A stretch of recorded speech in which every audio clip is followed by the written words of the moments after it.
Innocent but dead. The story of Jamal Hayes. Jamal Hayes died 8 days before the judge finally said the words, "Not guilty." By then, he had already spent 11 years in prison. No solid evidence, no real investigation, just a label, dangerous. Just a system that didn't care. This isn't just a tragedy. There are thousands like it.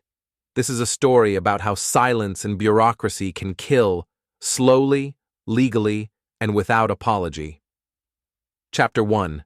Southwest Baltimore, June 2012. The air in southwest Baltimore was thick, heavy, soaked in gasoline fumes, dust, and humidity. Rows of townhouses leaned shoulder to shoulder like worn soldiers, every porch, every window, every name. Familiar. Jamal was 23.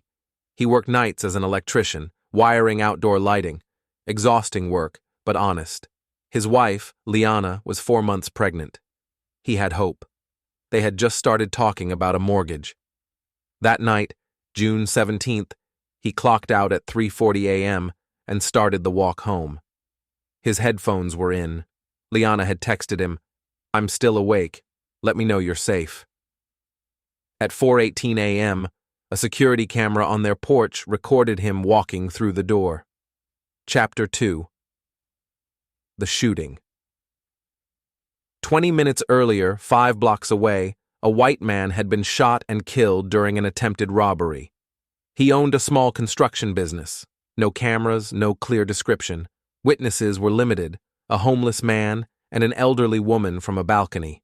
Their report? Tall black man, maybe wearing a hoodie. That description could have fit a dozen men, but it was enough. Chapter 3. The arrest. 2 days later, police showed up at Jamal's front door. No warrant, no reason, just a few questions. Liana screamed, "Why are you taking him?" They never answered. Jamal was held for 36 hours. No food, no sleep, no lawyer.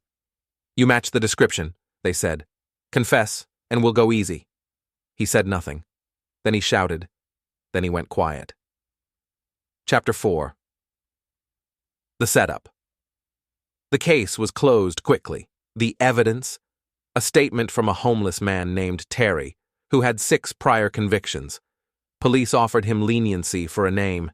He gave them Jamal. He looked familiar, Terry would later admit. "I was scared. They wanted someone." The report read, "Witness identified suspect with confidence. No weapon, no prints, no motive, no footage. Jamal's public defender met him twice. Once, the night before trial." Chapter 5. The trial. The trial began in October. The jury, 11 white, 1 black.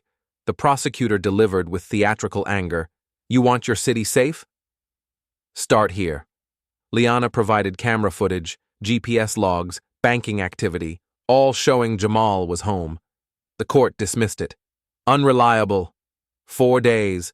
On the 5th, 25 years without parole. Jamal didn't get to hug his wife goodbye. The courtroom applauded. Chapter 6. Life inside. The first year was silence and trauma. Jamal barely spoke. He was beaten, pressured to join a gang. He refused. They broke his ribs. He started writing. Letters, notes, legal questions. In his second year, he gained access to the prison law library. He studied, hard. Then he began helping others, filing complaints, preparing appeals, teaching cellmates how to fight back. Chapter 7. Julian Moore. In 2020, a young lawyer, Julian Moore, found Jamal's case while working for a prison justice nonprofit. The file was thin, no solid evidence, just accusations. Julian reached out to Jamal's mother. She was cautious but hopeful. They reviewed the old reports. Julian noticed something: altered dates, forged signatures. He pushed for case reopening. Chapter 8. Illness. While the legal battle restarted, Jamal's body was giving up. He had stomach pain, nausea, constant fatigue. The prison clinic brushed it off. Probably stress. 7 months later, stage 4, stomach cancer. Chapter 9. Second trial. August 2023. A judge agreed to reopen the case. Terry, the witness, confessed, "I lied." I never saw his face. The cops told me who to name. A retired officer admitted, "We were under pressure. We needed someone fast." The final hearing was set for October 13th. Chapter 10. Death. October 5th, 2023, 6:14 a.m. Jamal Hayes died in the prison medical unit. A guard later said, "He just closed his eyes. Quiet. Peaceful. We didn't even notice at first." Chapter 11. After 8 days later, the judge declared him innocent. News outlets ran headlines, "Cleared after death." The state paid his mother $120,000. She said, "Let them keep it. I just want my son back." Conclusion. Jamal Hayes is not alone. Over 5% of U.S. inmates are estimated to be wrongfully convicted. That's tens of thousands of stories like his. They took his years, his child, his life, and then they said, "Our mistake."